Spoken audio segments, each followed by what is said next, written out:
I'm very happy to be here today, and I have to say, I think it's very positive to see that the message is so optimistic. And I might actually challenge my colleagues, because I think having been in the climate change, energy sector for a little while now, even though I might not look like it so much yet, it's never been as sexy to speak about this. So actually, finally, I can stand up to front and say, hey, investing in energy efficiency, that's actually cool nowadays.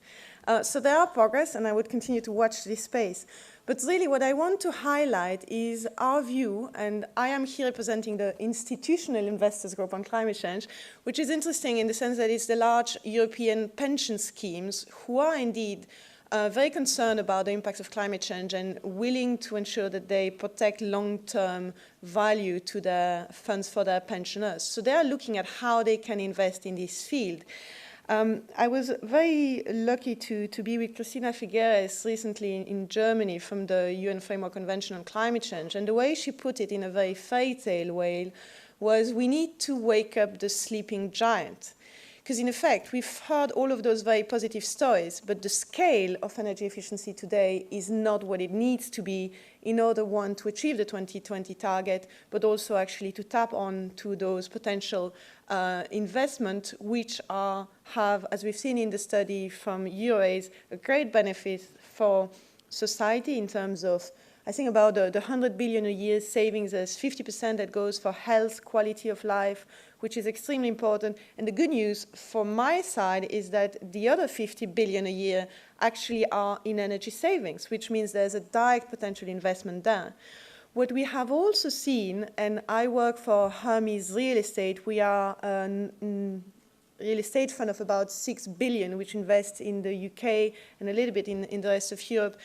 And what we have seen is that now there is a very clear view in the market that in the long term, sustainable buildings are a necessary condition to protect long-term value to our funds. And just on Tuesday, I was sitting on a panel in exportable in Munich, which is this very, very large real estate forum, about 10,000 participants. And interestingly, every other, if not every single presentation there and the large stands had energy efficiency, energy management, and the services that are available for energy management as part of its standard service offering.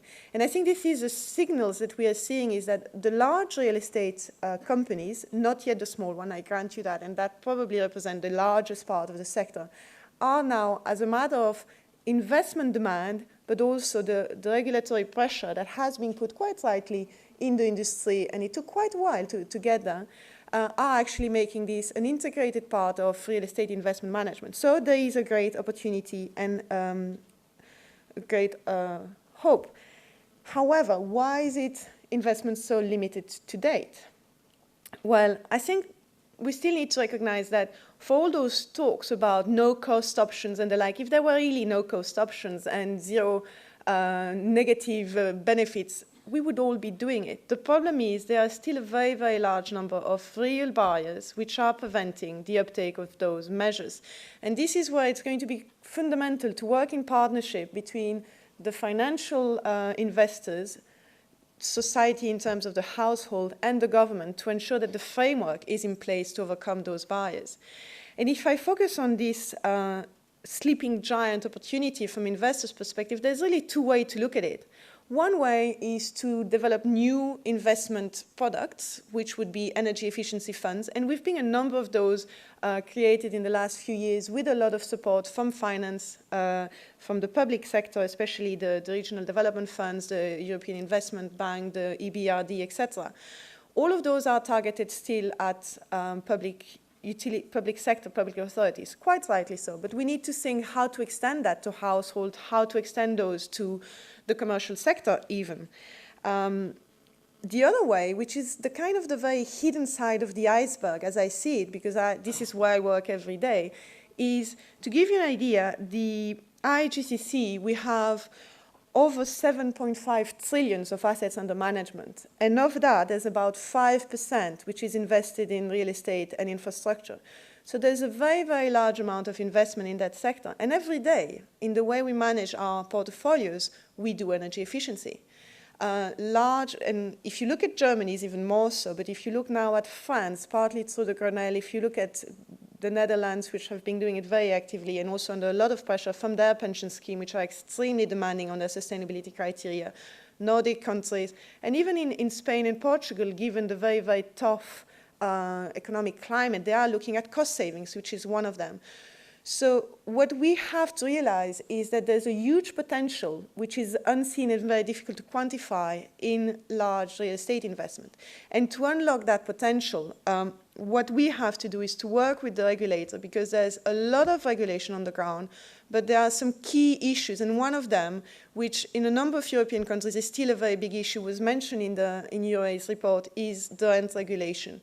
How do we get over the owner-occupier split incentive, as we call it in our jargon? How do we get over that so that we can actually share the benefits and therefore justify the investment on that? And it's something that we should all be working on very, very closely. The Green Deal in the UK that was mentioned today, even though we've had very many discussions with the government, has not quite yet pinned that down. So we don't really see how, as it stands, we are going to be able to use that scheme. It might, I believe, work under certain conditions, which will happen, work for household, not so much for commercial. And the other point which I wanted to say, which I make every time I speak, is enforcement. We actually have, I've made a list of all of the EU regulation we have and the member states regulations we have. And admittedly, the real estate sector, when I joined 6 years ago, I used to laugh at my colleagues saying, oh my God, I come from the oil and gas industry and the natural resources, and you are dinosaurs. But since then, actually a lot has happened. And unfortunately, we have very conflicting regulations on the ground at the moment and a huge pipeline coming up. So we're going to have to work very closely.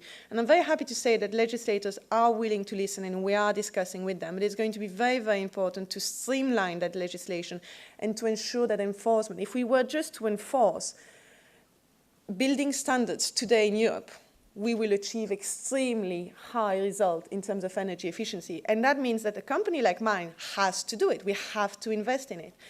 There are a number of other suggestions, such as using the building certificates as a fiscal incentive, and we are actually quite supportive of that if it's done in the right way and if it targets the owner-occupier split incentive. But I also wanted to finish by saying that people are actually already taking on the large opportunity which is out there. And there's a number of initiatives from the industry. In particular, we've done massive progress in measurement, which sounds a bit boring, even more boring probably than energy efficiency in the first place. But there's been really good progress across the EU. And I think the European directives on energy performance of building has really helped there to start measuring how we spend energy on buildings. And that is really the prerequisite to then move on having monitoring and measurement protocols. And this is one potential very, very easy regulation or support from the government that could help, is to have certified monitoring and verification protocol, which from my understanding is how the Berlin Energy Home or Energy Association has made this fantastic program they've implemented with zero money in Berlin. It's because they set up a standard contract and they were very, very strict on how to measure energy efficiency, actual savings, which is really important. But the industry is also across Europe providing its own methodology and tools. The Better Building Partnership in the UK, the Green Rating Alliance, which covers a lot of France and Germany and the Netherlands, the Sustainable Building Alliance, all have now developed very clear tools which are available on all of the websites of those organizations, which means that it's not only the very large real estate investors and real estate houses who can do that, but we're trying to see how the myriads of smaller investors, which are extremely big in Europe, can then start using that. And that is going to be extremely important, the skills and education aspect of things.